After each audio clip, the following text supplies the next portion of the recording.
Do you identify as first generation? Maybe you're the first in your family to go to college. Maybe you're the first in your family to be born in the United States. Or maybe you're the first in your family to work in a quote unquote white collar working environment. This week, I talk with my friend and fellow leadership coach, Carly Goldsmith, about the unique challenges of being first generation in the workplace and what we can do to grow our confidence. Thank you so much, as always, for listening. Welcome to the Impostor Syndrome Files. My name is Kim Meninger, and as an executive coach and former high-tech leader, my personal mission is to help professionals overcome imposter syndrome so that you can advance your career with confidence. Each week, I interview a new guest who brings a powerful perspective to this conversation, including personal stories, best practices, and new insights. The more we talk about this issue, the more we destigmatize imposter syndrome, recognize that we're not alone, and empower ourselves to access the tools and resources that can help us and those around us. Thank you so much for listening and for sharing with others you think would benefit from this conversation.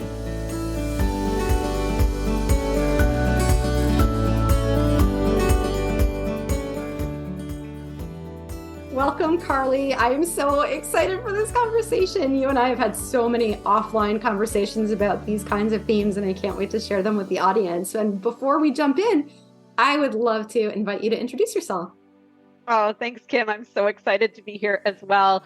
My name is Carly Goldsmith, and I'm a leadership coach. I work one-on-one in groups, leadership development programs, corporate, and just individuals coming to me as well. And I've been coaching for about 20 years now. So it's just a little bit about me here in the greater Boston area. Well, and I have to say, and I don't even know if I've said this to you, I may have at one point, but I feel like when you and I first met, we were in a group call, and I just remember thinking, oh my gosh, like I have to know her. We have to be friends because like so much of our experience was so similar in terms of our career direction and when we had kids and all of these different like life things. And I remember that we just started having all these really great conversations. And one of the many themes that we've been talking about is this idea of how much harder it is for people in the workplace who are the first generation. And so I want to start by just asking you to share a little bit about your story, and then we'll talk more about what we mean by first generation. Yeah. Thank you. And it's been such a great conversation that we've been having over the years. And I've shared with you, right? I've had my own imposter syndrome over my career. And I think in deep reflection of it, I think a lot of it does stem from my background, from being first generation college graduate to first generation in kind of the corporate professional world. My mom was born in Puerto Rico. She came to the U.S. mainland as a child. She grew up in a lot of poverty, although, coming to quote unquote America was still the land of opportunity for her. She was able to graduate high school. My grandmother, she only made it to 8th grade before she was told by her parents that she had to stop going to school to help with the kids and her siblings, and then work to make more money for the family.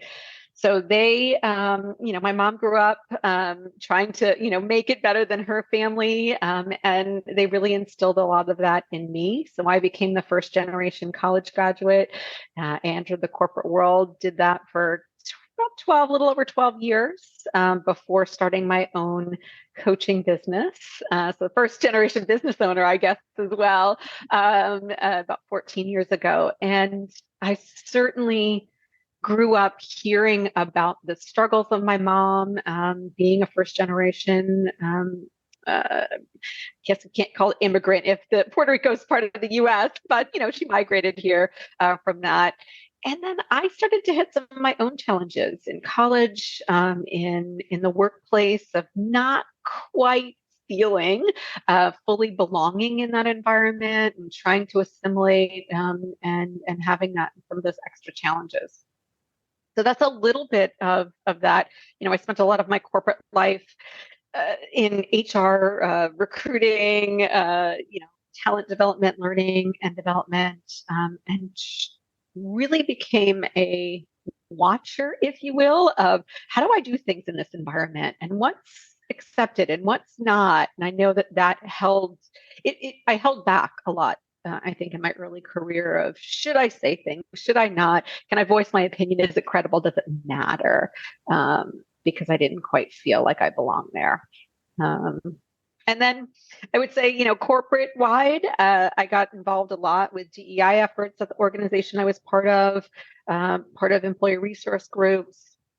And then as a coach, just really being drawn to working with women, with first generation professionals, with other underrepresented groups as they shift from individual contributor to manager to more senior leaders, and really helping them navigate those extra challenges that they face, that I've faced myself, and I see them facing at some of those critical junctures.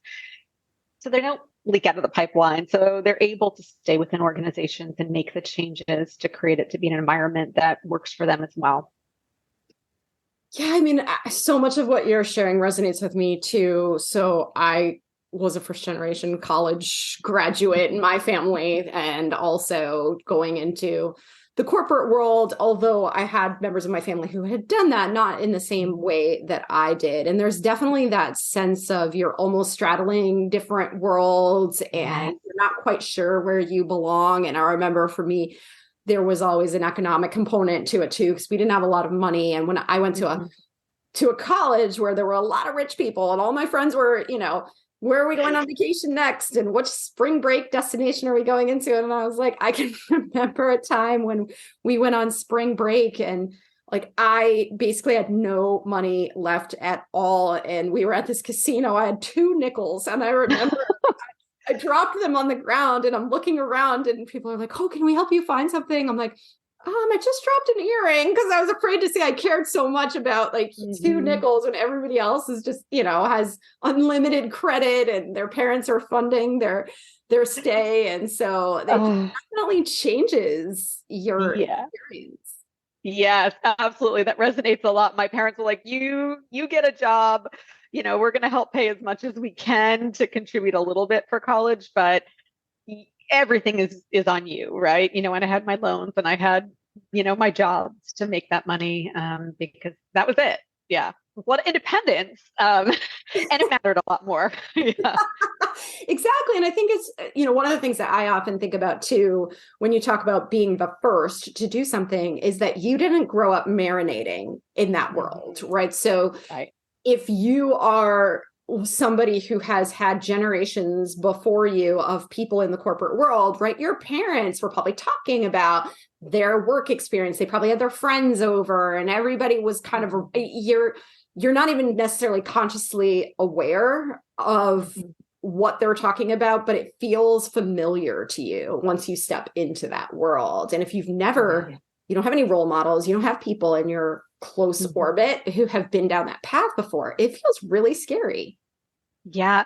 And, I think that, and the other thing I certainly noticed, at least with my growing up with my family, I came from workers, right? They were the workers. They did the work. They weren't the leaders. They weren't the managers. So even this idea of being one of them versus one of us was a big transition, and a different mindset of what's expected and, what do we have the right to, and who do we see ourselves as? So I think it's a corporate thing, and also this access or entitlement to leadership versus doing the work. Yeah, that's a really good point too. So what are kind of some of the examples I think people can pick up on from what we're talking about, what we mean by first generation? But if we sort of expand the definition so more people can see themselves in it, what do you think of when you think of this idea of being first generation? Yeah, I think some of the things we're talking about, first and foremost, if you're born outside of the US and you're coming here maybe as a child, through college, maybe even into adulthood. So you've got that kind of first generation of being here. Could be that you're the first generation born here, of parents of immigrants, first to go to college, like we're talking about, first to enter white collar professions, coming from blue collar parents or low income parents. And then I think there's also this shift of going from poverty, low income, working class to upper middle class, or to something that's of higher level of affluence. So I think all of those are first generation and different shifts. Yeah, I once was giving a presentation on imposter syndrome, and a woman shared that she had grown up on a farm and her whole family were farmers. And she actually migrated out to the Northeast to work for a tech company. And it was just complete culture shock. Right. Oh. Yeah. So, Yeah. I love that. It is a culture shock for sure. Yeah. so what makes this hard? What are some of the patterns that you've seen out there? Gosh, I think there are several things that are hard and difficult. And I've seen them personally, and I've seen them with my clients as well.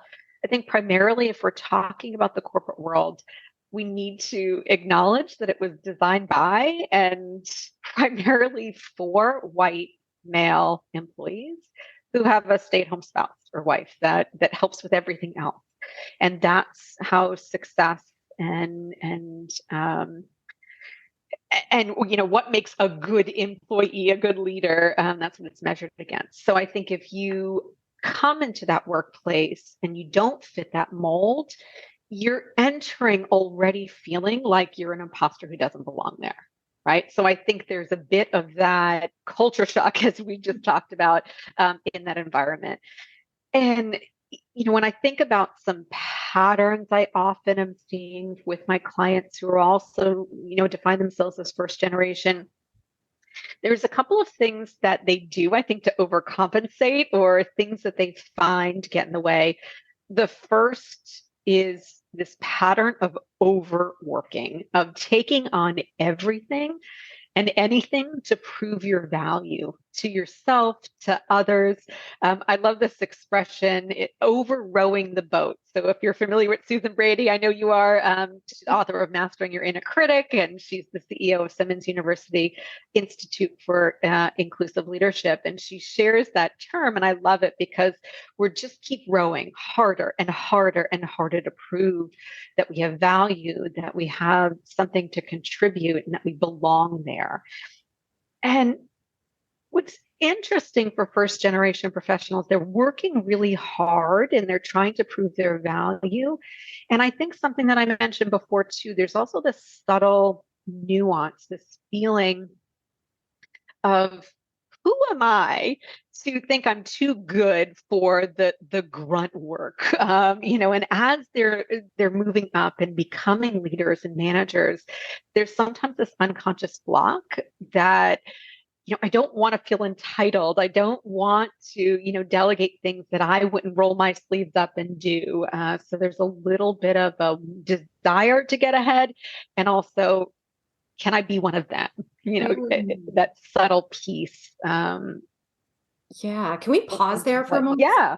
That's really important. I think I can really identify with this too, because I was always more comfortable when I was working in a corporate environment, talking with people who were more junior to me, people I was really good friends with all the admins. Like, I never wanted to be perceived as thinking I was better than anybody else. Yeah. Because there is this sort of natural, I don't want to put it this starkly, but almost us versus them, right? So it's like, am I part of the leadership, or am I part of the worker class, right? Like the worker population.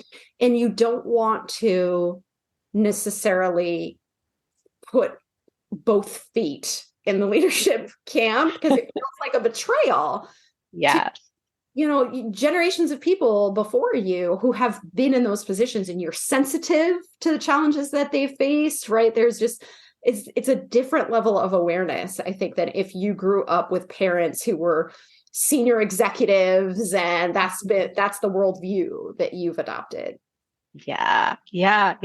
And I don't always think that we're conscious of that subtlety. I know it took me a while to recognize that and to see that at play at times for me, that it was almost a way of self-sabotaging the success on my ascent in corporate America.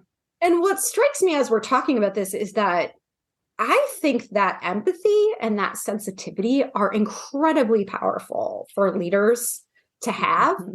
it's the fact that we're talking about this overworking that undermines it, right? Like if we could get better at that part of it, I actually think that being able to relate to the experiences of other people in our workplace would be better for everybody. Yeah, yeah. I mean, I think that's part of my like deep passion to make a change is that I think there are so many whose full potential are not coming out in an organization because they are holding back consciously or not. I think that actually leads to the second pattern that I see, which is this this effort of hiding who you fully are in the workplace, of not bringing maybe the low income status that you've had, or the fact that your family came from another country, or that you never went, no one in your family went to college, right? So we hide these things because if you knew, then you wouldn't want me here. You wouldn't let me stay here in this place with you. So we see that over and over. And I'm thinking about a couple of clients that I worked with who were like, gosh, I don't want people to know that, my mom once got arrested because she stole food to feed us, or, that there's drug abuse in my family, all these stereotypical things that come. And it takes a lot of energy to hide. Mm-hmm. And there's this fear that you're always carrying of, are they going to find me out? And then I think what's interesting, and I'm thinking about that now, 25 plus years into my career and seeing it with others, is there's sometimes this moment of assimilation, right? Like I did it. I've fooled them all. I'm accepted. And then there's this complicated feeling of, well, now you don't know who I really am. And now I don't feel seen. And now I have this longing to have my whole self be seen, but is it too late, to be known? Yeah, that's a really important point too. And it's interesting because it almost makes me think of the concept of code switching to, and this idea that you're somebody else when you're with your close friends or your family, and you show up differently when you're in a work environment, and just that feeling of lacking authenticity, or that I don't want to look like I'm too good for my friends and family. And then in my work environment, I have to put on this certain kind of mask. And so, like you're saying, the exhaustion that comes with that, the anxiety of, oh no, what if I do it wrong, right? What if I bring the wrong persona to different situations? It's a lot of pressure. Mm-hmm. Yeah, it really is. It really is. Do we have time? I was thinking about actually a story in my personal experience early on in my career that I think highlights some of this complication too. So, gosh, I was probably 25. I was at a new organization in a new role. I was a recruiting manager for this department, and I was in a leadership team meeting, and we were talking about increasing diversity of the group. It was very white, very male. And so as the new recruiter, I was trying to shift things. And I remember the leader of the group had this brilliant idea that he had to share. And he said, I've got an idea. We need to organize a basketball tournament for a recruiting event because those people like basketball. And I remember that those people, right? It was this moment, this flash of anger, disgust, right? Like, hey, I'm one of those people. You don't know it. So you feel so emboldened to speak like that in front of me and to think that that was a stroke of brilliance. I remember feeling fear, now I definitely can't let him find out that I'm one of those people because I'm going to lose any credibility that I'm starting to build here in this organization and as his recruiting manager. And I will admit, I had this like little bit of relief, like, oh, it's working. He doesn't know that I don't belong here. And it's, yeah, like this, I did it. It's proud. Like this is the American dream to assimilate and to belong. And then that feeling of shame, that wave of shame of not speaking up in the moment, because I didn't speak up in that moment. I I I clammed up and I was like, okay, that's an idea to consider, and just kind of moved on. And I think that moment, I come back to it a lot. It was early on in my career, and it's a moment that just encapsulate everything that was challenging about the workplace. And I did leave working with him after a while, and shortly thereafter, and was able to get another role and really get involved in DEI efforts, and that was really the start for me to say I need to do something in an organization to help me and others belong.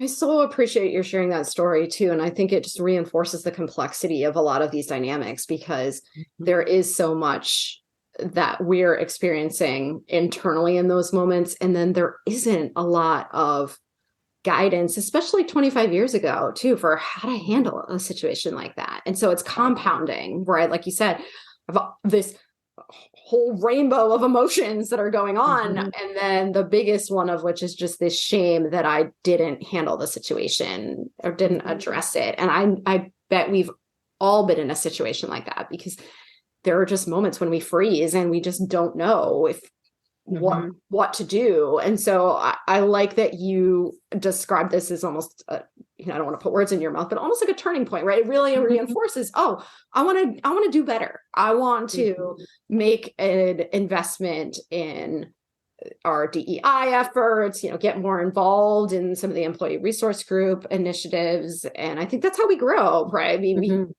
we can't beat ourselves up over what we didn't do. We can just be thoughtful about what opportunities do we have ahead of us. Right. And I think it was also a moment of not wanting to hide the full me anymore, and to make a change and to say, hey, here's who I am, and I'm going to bring that to the workplace. That's really powerful. Anything else? Yeah, the other trend that I see, and this ties to, there was another consultant, DEI consultant and coach that I had heard speak, and she used this term that I love, and it put words around another trend I see, which is the playbook. So she described how she's the daughter of Indian immigrants, and success from the moment she was born was, you're going to be a doctor, you're going to be an engineer, or you're going to be in finance and business. Like that was it, right? And she tried really hard to fit the playbook, to play by those rules for her parents. But she was unhappy. She was miserable, and finally she, broke the playbook, and she broke the mold from there. But I think that's another thing that I see with other first generation professionals, is this idea that they're trapped in this playbook from their parents, or what it means to be a first or an only in an environment, and the rules they feel like they have to play by to be acceptable and to be successful.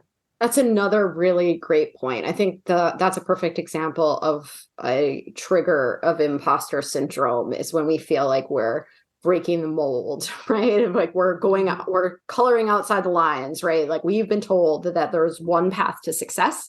And if we deviate from that, then we're getting it wrong. And, who am I to not be satisfied with this? Clearly this is what my parents' definition of success is, and all the stories that we tell ourselves. And I think we do this in smaller ways too. I've been thinking about this a lot lately, of just how we tend to think so simplistically that there is one right way to do things in the world, or whatever it is that we want to do. And we think like, either I do it the perfect way, the right way, or I get it wrong, as opposed to recognizing that there's a lot of gray area as well. Yeah. There's a lot of gray. And I think we have more autonomy and control to write our own playbook, if we will, and define our own measures of success than we think we do. I think we often get trapped that we don't have that autonomy, but I think we have a lot of it. I think you're right. And I also think when it comes to this idea of like our parents, which are clearly a strong influence, whether we think about that consciously or unconsciously, one of the things that I often like to think about is, for the most part, and there are obviously exceptions to this rule, our parents just want what's best for us. They want the life that they never had for us, right? They want to make sure that we don't suffer in ways that they suffered. And so a lot of their expectations are rooted in fear. Are rooted in, oh no, like I have all this wisdom from my learned experience, and I want to make sure you don't make any of the mistakes that I made, et cetera, et cetera. And so I think that's really important from a mindset shift too, is that our parents aren't living our lives. Like, yes, we can learn from them, but our experience is different. Our values are different. And we're not making a huge mistake, or even necessarily, even if it seems like initially we may be disappointing them, our path to their ultimate destination for us, which is just success, fulfillment, happiness, right, may look different from theirs.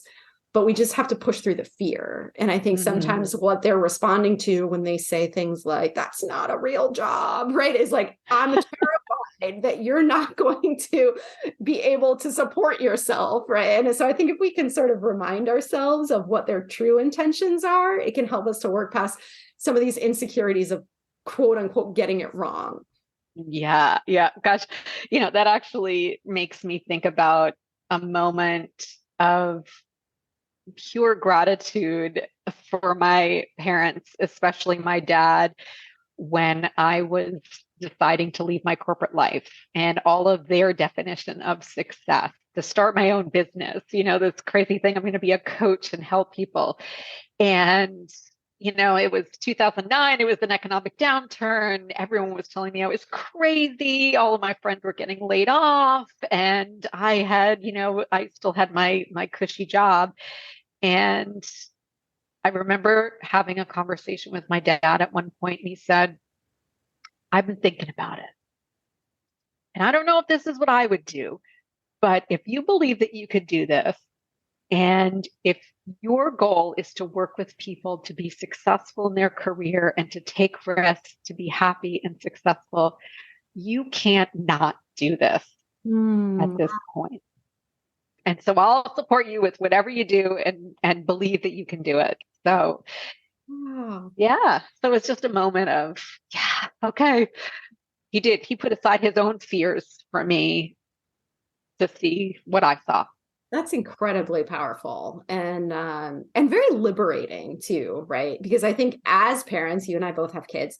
One of the things I think about a lot is like, oh no, how am I unintentionally sending my kids to, just setting them up for therapy in the future, right? Like in ways that we think are well-intentioned. We want to protect them. We want them to have a good life, and we're always going to get it wrong. But I do think that it can be helpful sometimes when you think about it from the perspective of, as we think about our own children, does that give us any more empathy for how our parents have sort of set expectations for us? Certainly. Yeah. It does a lot. I know someone had said, forget about the college fund for your kids. You need to start the therapy fund for your kids, because you will mess them up in some way, just like your parents did for you. But yeah, it does give perspective, I think, as we're learning and growing, in all seriousness. And it is an interesting thing to start thinking about the impact we're having as parents on our kids. So for anyone who's listening and identifying with what we're talking about, what are some of the things that we can do? Yeah, I think there's a number of things that we could do. If I were to think about what we've talked about already, I think first place to start is to have a conversation with yourself. Can you notice and see a playbook that you were given? Are you playing by those rules? Are you fearful of resisting them or pushing past them? and think about it does align with what you want or don't want. Can you define your values? Can you set out to create your own playbook for success? So that way there's that alignment between what you want and what you're manifesting, I think, in your life and your career.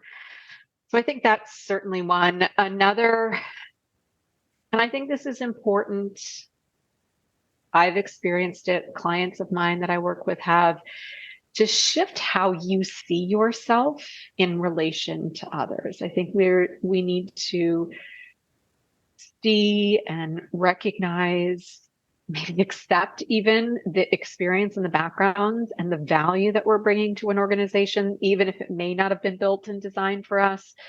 For those Sesame Street watchers as kids, if you remember the segment, one of these things is not like the other. One of these things just doesn't belong.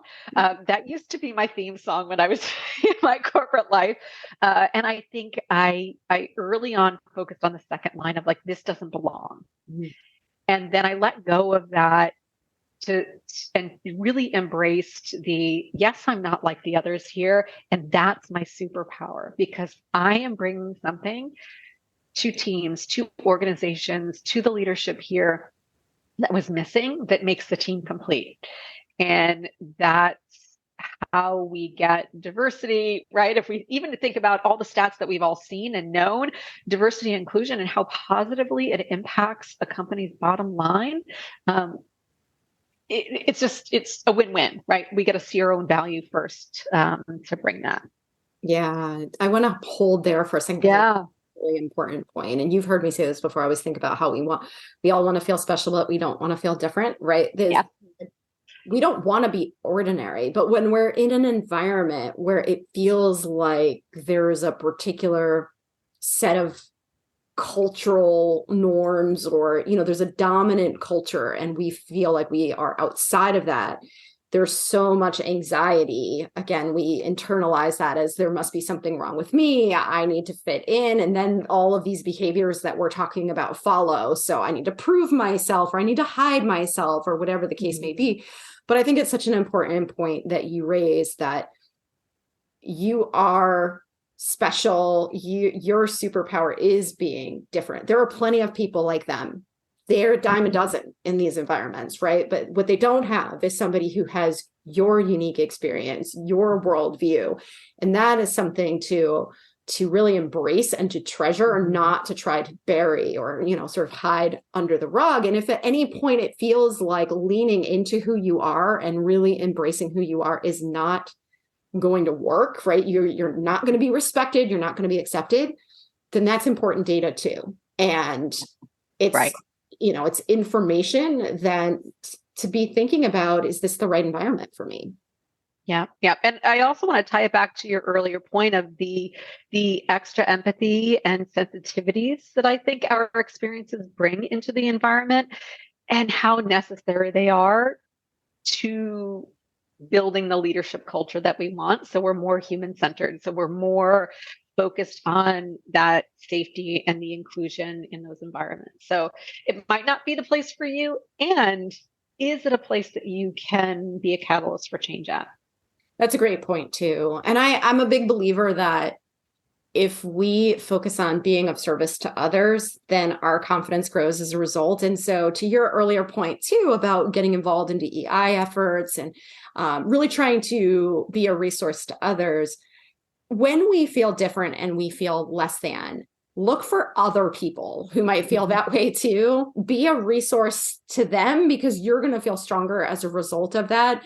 And there's so much power in being able to, collectively come together with a lot of different people who are different from you. Again, you ultimately, at the end of the day, need to decide whether that's an environment where you can be yourself and thrive. But in the meantime, it's just a great way to build connection and not feel so alone. Yeah, I agree. And I think it's a way to use your voice, to have a collective voice in the environments that you're in, to speak up for what you want, to speak up for the changes that you'd like to see, to challenge the assumptions that you're noticing. So I think there's a lot that you can do in collection with others. Yeah. Yeah. And I love telling this story because this just came up recently, and I think it's relevant to what we're talking about today. I was moderating a panel on imposter syndrome, and there were 3 senior level women. And one of them was sharing that she had gotten some feedback from a leader after doing a presentation that she really needs to stop talking with her hands because it's distracting. And her response to him was, that's never going to happen. I'm a Latina woman. I'm very, self-expressive. This is who I am. And this is how my family talks. And that's just not going to change. And he said to her in response, well, I'm really grateful to you for sharing that with me. And I'm going to rethink how I interpret that behavior going forward. I mean, I'm paraphrasing here, but I think so often the temptation when somebody judges us, especially when somebody says something like that to you directly, is to think, oh, well, I better do it their way. Right? Like, oh, if she could have walked away from that feeling like I can't use my hands anymore, and then felt self-conscious every time she talked or tried to sit on her hands. And this one really rings true for me because I'm a huge hand talker too. I'm sitting on mine. I just love the way she owned it, and she tied it to her values and her heritage. And I just think there's so much opportunity for all of us to think about that too, is to don't just accept at face value other people's feedback just because they don't understand it, just because it makes them uncomfortable, doesn't mean they're right and you're wrong, right? And I think that the more that we can have conversations with each other and really share, not in a way that requires you to defend yourself. You certainly don't need to justify yourself, but to say, the reason I do this is because I have a strong value around this, or because this is part of my heritage. And if we can say those things out loud, then we are going to have a better understanding, a better sensitivity to each other.